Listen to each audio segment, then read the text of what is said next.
Why couldn't God redeem the angels?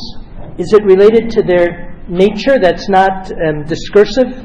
So we said that our knowledge has to is like walking. We have to go from here to there with little steps and lots of steps, and we call that discursive knowledge, reasoning.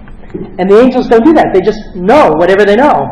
And therefore, when we have to make a choice, we deliberate. No, deliberation, we'll talk more about it next week. That'll be our topic. What is moral deliberation and conscience?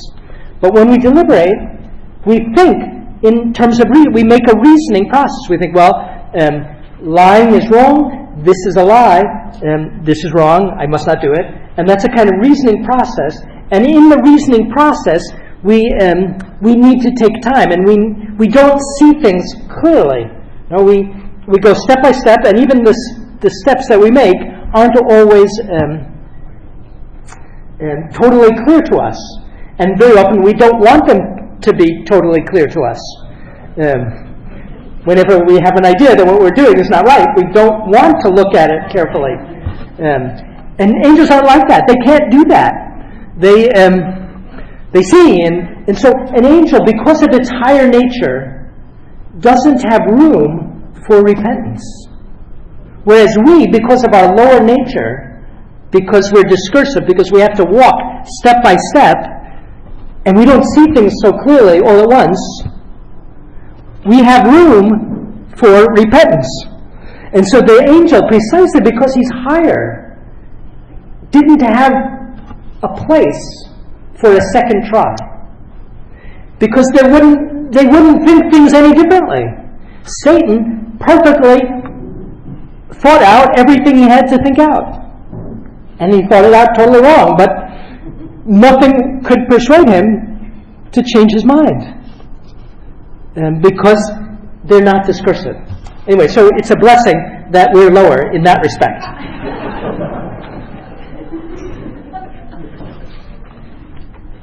How do we know that angels have infused knowledge instead of like humans? Well, they don't have bodies. So if they don't have bodies, they don't have senses. Because sense organs require a body. And so their knowing can't be like ours, that starts with the senses. Right? We said all of our knowledge starts from our sense knowledge, and then by abstraction, we come to our ideas gradually.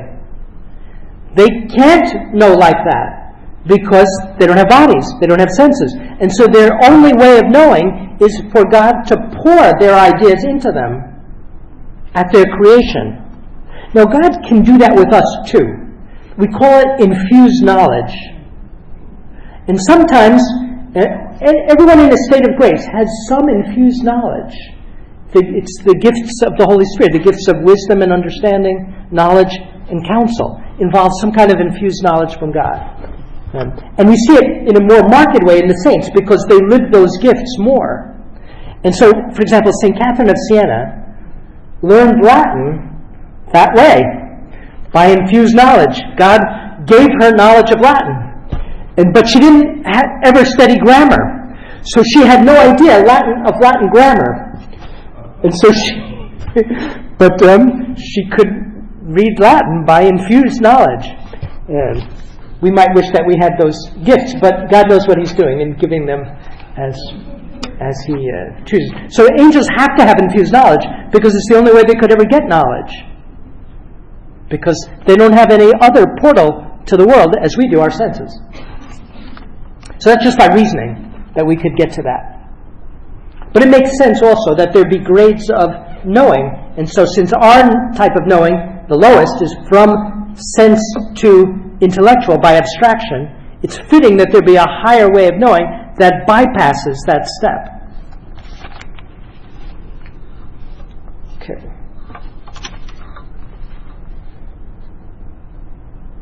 Why did God bother to have our intellectual processes go through our brain with electrochemical synapses, etc., etc.? Why not just have spiritual brains? But we do. That's the whole point. Our intellects are spiritual and don't go through electrical synapses because there's no way. We'll see this in 2 weeks from now. There's no way. I'm repeating that. There's no way that a gray matter in a brain could ever know beauty, truth, and goodness. Gray matter and synapses are never going to grasp what a thing is. It's the organ of our interior senses. But our intellect does bypass that. God did give us a spiritual brain, our intellect. And we'll come back to that. But we can't use it without using our brain. And that's because we're rational animals. No, we can't think about a concept without at the very same time imagining it. And that imagining it uses the synapses in our brain. Okay? And we'll come back to that. Right? So when I think of dog and I picture Snoopy, my brain's working in picturing Snoopy. But my intellect grasping dog is above my brain.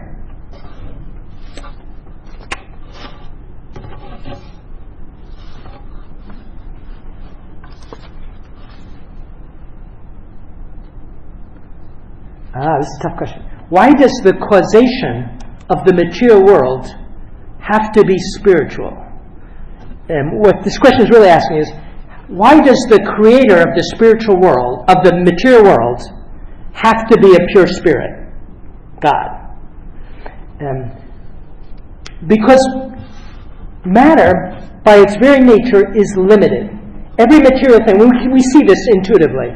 A material thing, a rock, is limited. No, we even see the limits. It's limited by its this. It's here. It's got this structure, and it's just this. Whereas spiritual nature is open. It's rich. Spiritual nature is capable of receiving, even our spirit is capable of receiving the forms of all things. What's spiritual is by its very nature open, and what's material is by its very nature limited or closed. It's that, and not this other. And so a material thing can't have infinite power or intelligence. It can't, a material thing, a non-spiritual thing, can't design the world. I mean, that's obvious. And so the creator and designer of the world, we look into the world, and what do we see? We see order, right? We see marvelous, unbelievable, incredible order. And the more science looks at the material world, the more order it finds, and the more incredible that order. Well, order has to be created by what?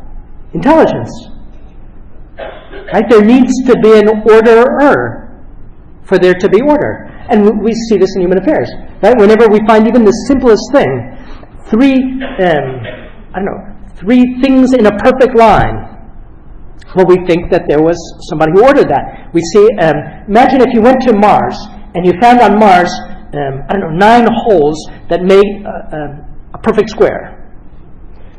You would think that there was intelligence, even in that most simple thing. Well, how is it that looking at unbelievable order, say a human being, or even a spider, how is it that we don't see there's an immeasurably greater order there that requires an orderer who must be spirit?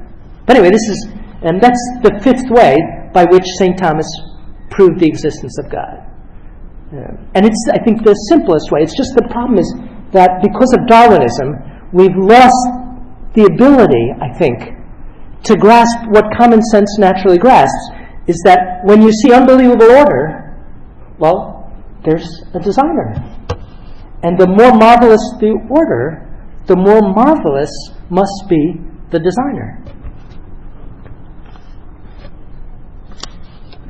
Right? So the creator of the spiritual world, the creator of the material world has to be spiritual.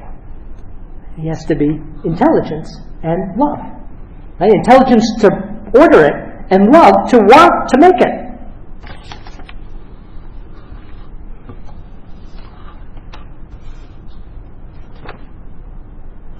Atheists say God is just a belief. If logic is used in concepts, or if logic uses concepts, is there a way of conceptualizing God that's logical to an atheist? Well, it's not logic. What we just did was proving God's existence, no?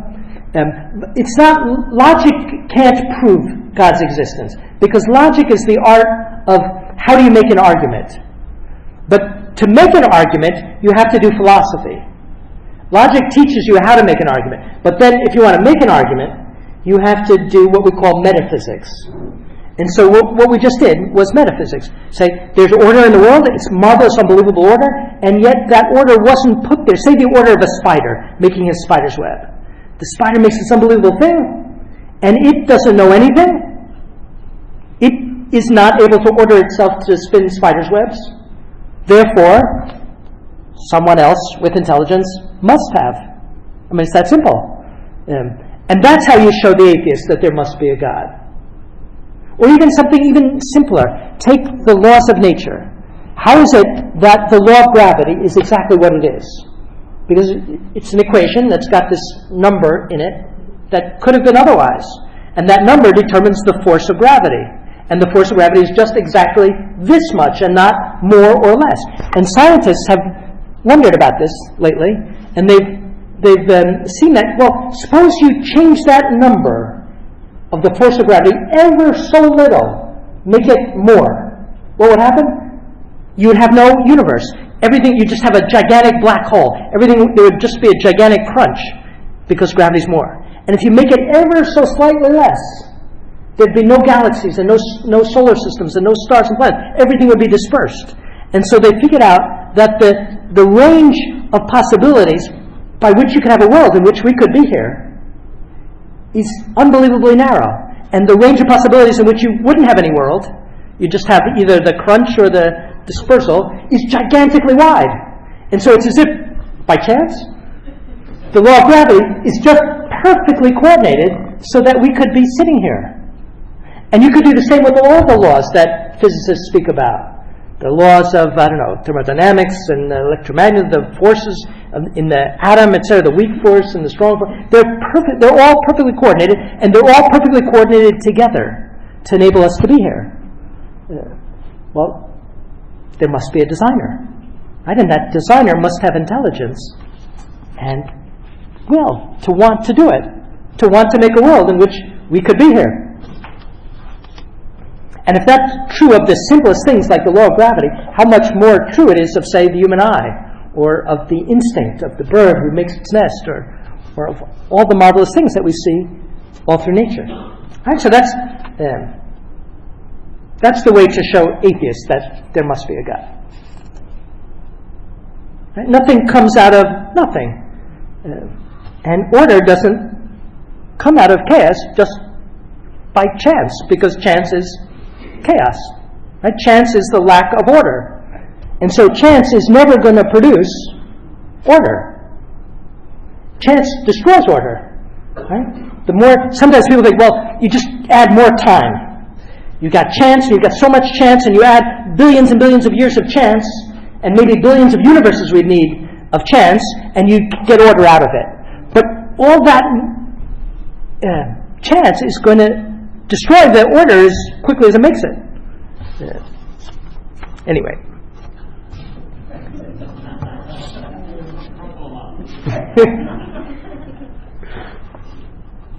There's one more question about this, I think. Does Darwin rationalize the development of concepts in animals by the concept of the missing link?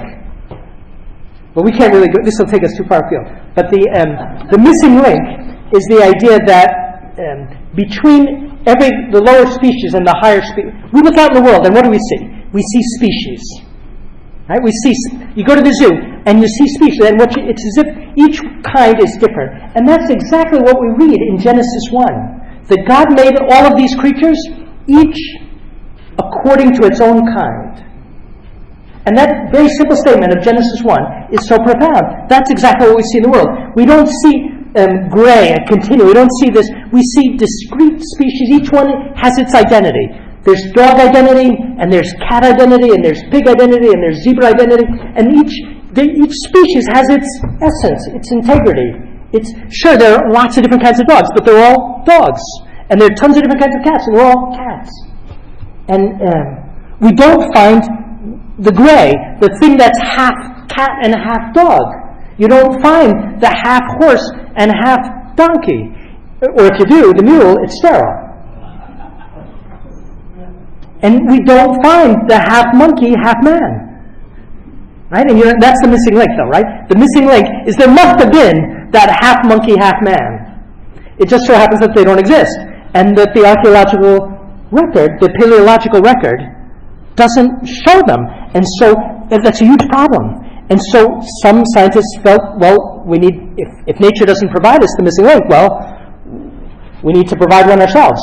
And that was the famous case of the Piltdown Man, which this was in the British Museum in London, the most prestigious museum of natural history. For, I think, 40 years, there was an exhibit, the Piltdown Man, which was the missing link. And apparently this Piltdown Man, the rules were you couldn't, no investigator, no other anthropologist was allowed to investigate this Piltdown Man finding. And finally, they got suspicious. And they insistently asked the British Museum to allow them to study this supposed missing link. And it turns out it was an orangutan jaw, I think, and with the teeth filed down to make it look, and it was some other species of other part. It was a mixture, I think, of 3 different species, none of which was the missing link, and it was doctored. I mean, it was a fraud. It was the most famous fraud in scientific history. And they suspect, we don't know, but it's suspected that the perpetrator was a famous theologian, Teilhard de Chardin. We don't know. But he was involved in the case. And he was the only one with the knowledge to have done that. But it's never been proven. So the missing link, scientifically, doesn't seem to exist. That's a huge problem. And if it did exist, why did it get passed through so fast? Why are there so few of them? You would think that there would be more links than species, right? If Chuck? Why is that a problem? Because God could put a soul into whatever the heck He wanted to put in, and it wouldn't matter whether there was an interim species or not. Right. See, Darwinists tend to be materialists, and so they don't recognize the spiritual soul that God needs to put in. But in reality, that's what we've been saying, is that, and we'll talk about this again, I'm going to advertise the 4th weekend, we'll prove that man's got a spiritual soul, and that animals don't. And a spiritual soul, we'll see, has to be created by God out of nothing, and can't be created by any physical thing.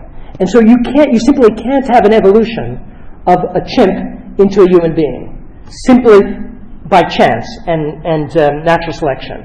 Because at some point, to become a human being, God's got to be involved. He's got to create an immortal soul out of nothing and put it in. But He won't just do it in a chimp. God won't make a rational soul and put it into a chimp body. Because everything that God does is ordered. And the body and soul go together. And we see in the animal world that an animal body is fit for an animal soul, and does that. All animals have bodies that are specialized. Right? An animal, we might wonder, well, I'm changing the subject slightly, but it's related. We might wonder sometimes why we don't have what we see in the animal world. They have these beautiful coats. That would be nice in the winter, a polar bear coat. Or they have these fangs. That might be nice if they have a big piece of steak. Or they have these tusks and things.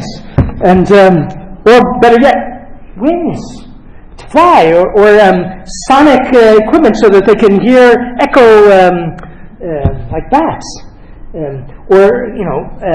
Hands so that we can hang from trees like monkeys upside down or whatever, or bats.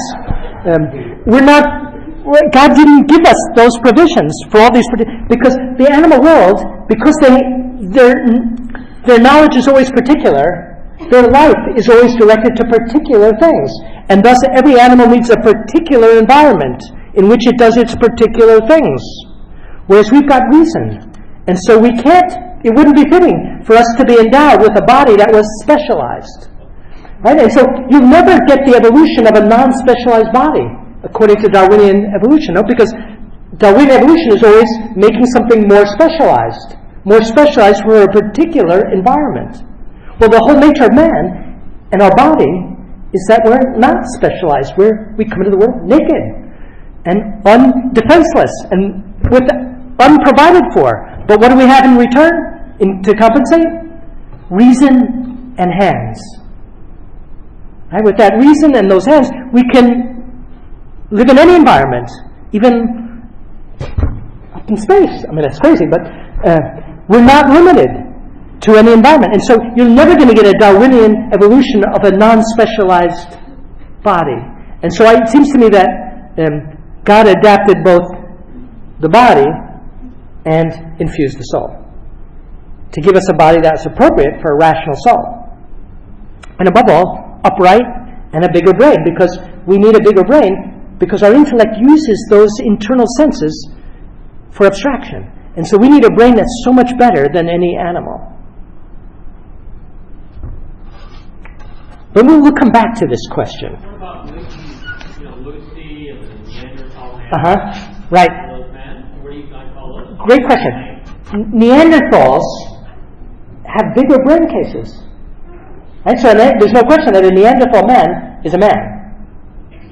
Right? Because clearly, and even though there aren't any, right? They've extinct, but judging from the brain case, there's no question, I think, that a Neanderthal was a race of human being, a kind of human being that no longer exists.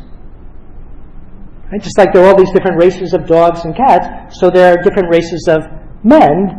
Now, perhaps paleontologists give them different names, so they don't call them different races, but philosophically that's what the Neanderthal would be. Now, about the other things that are supposed missing links, I think that those things that have been proposed, I can't remember the names, revealing my ignorance. They're apes or some kind of primates because their brain cage is much smaller. The things that Leakey found in Africa, etc. Right. Anyway, you'd have to look at what you'd have to do to determine this is look at each case and see, well, does it have a brain cage the size of a developed ape or a human? And that's how you would. And then the second thing you'd look for is there any sign of, say, burial and religious activity? And then with the Neanderthal, you would expect that.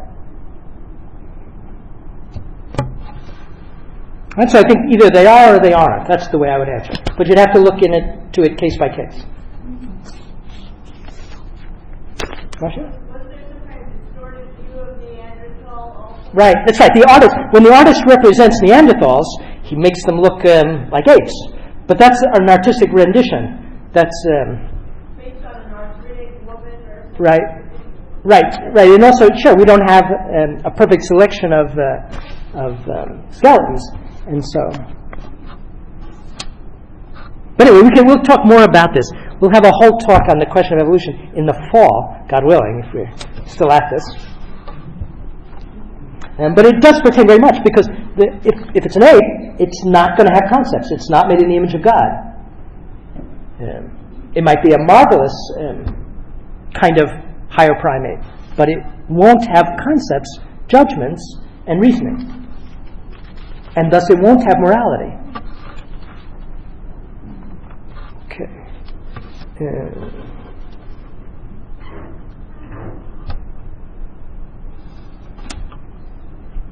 Can we say that natural signs point to particulars, whereas the natural sign called the concept points to universals? Exactly. That's it.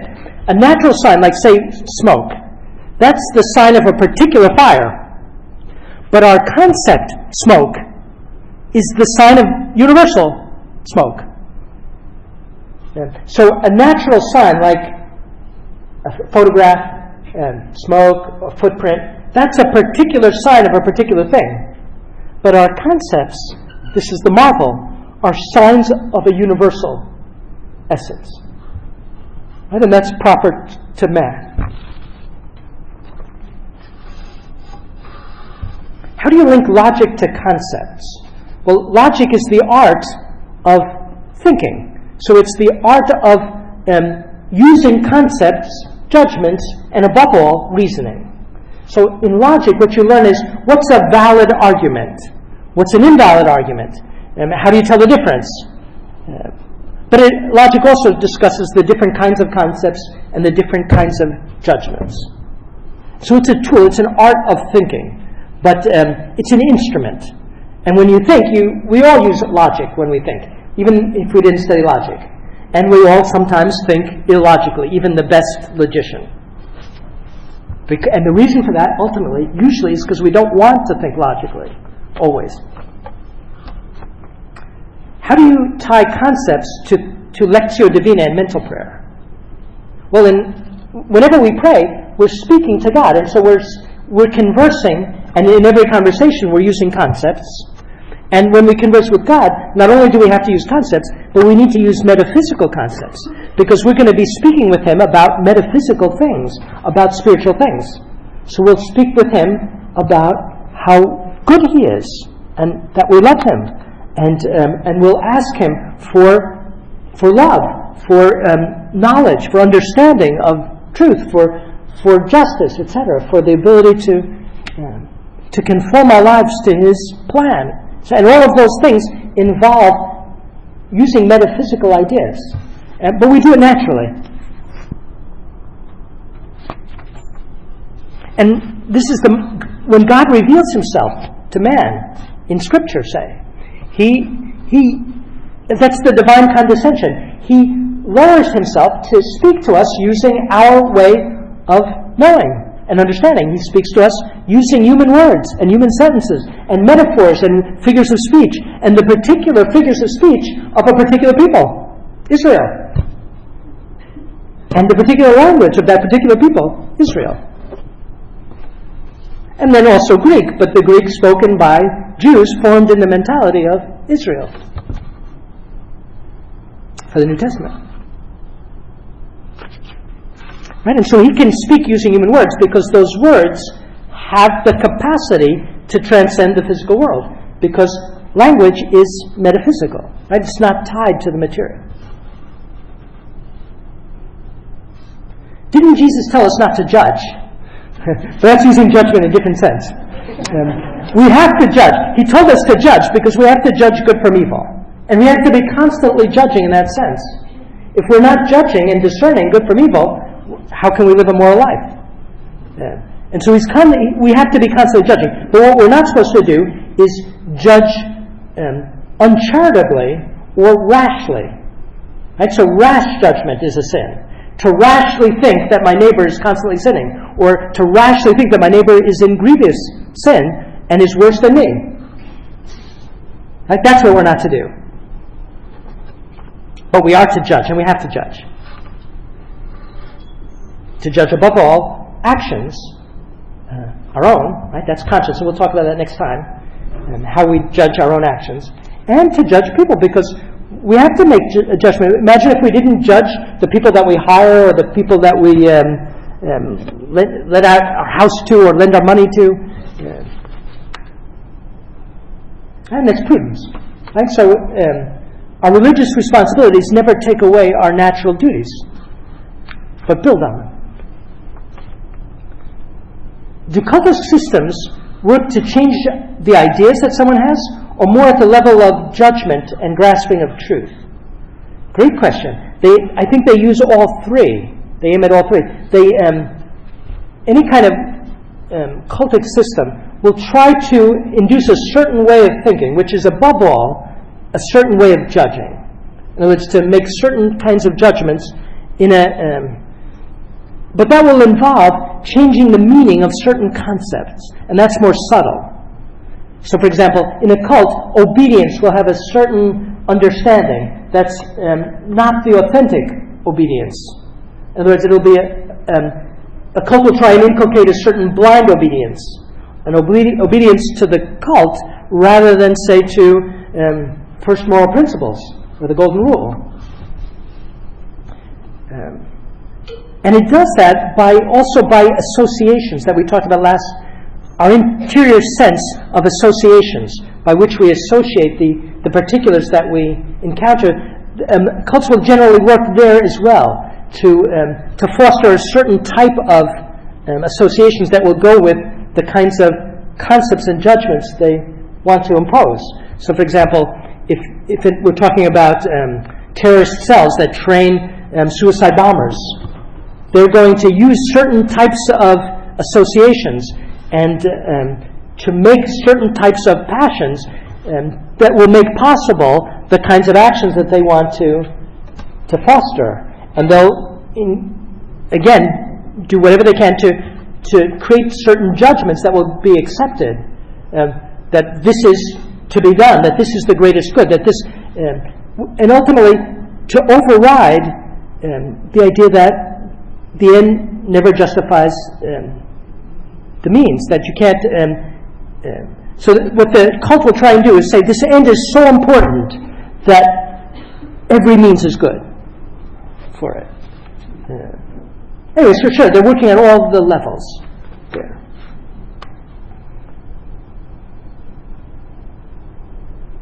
And it's, we still retain, that's why a person who's formed in a cult can always return, because we still will always retain our first moral principle. We always retain the golden rule. And so everyone is convertible.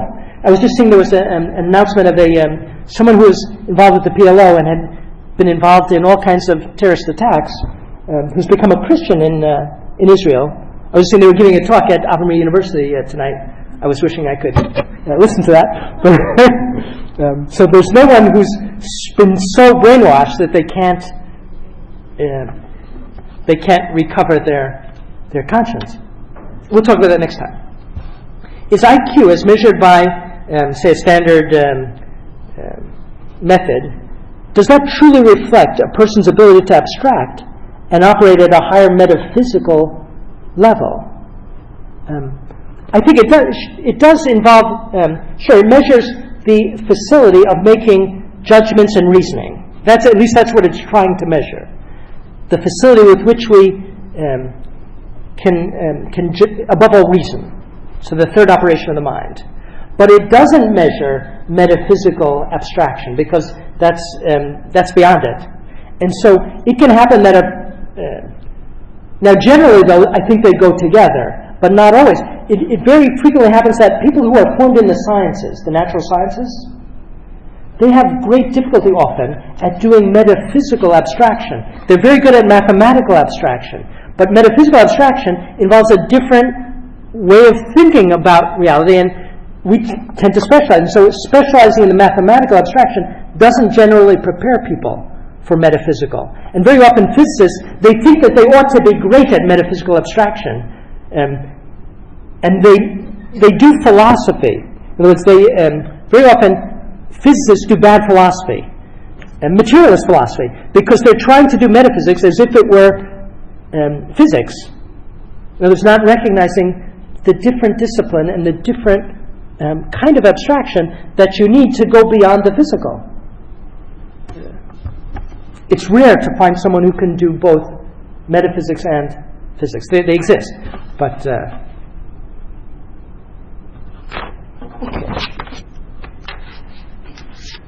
probably it might be more helpful to do metaphysics first.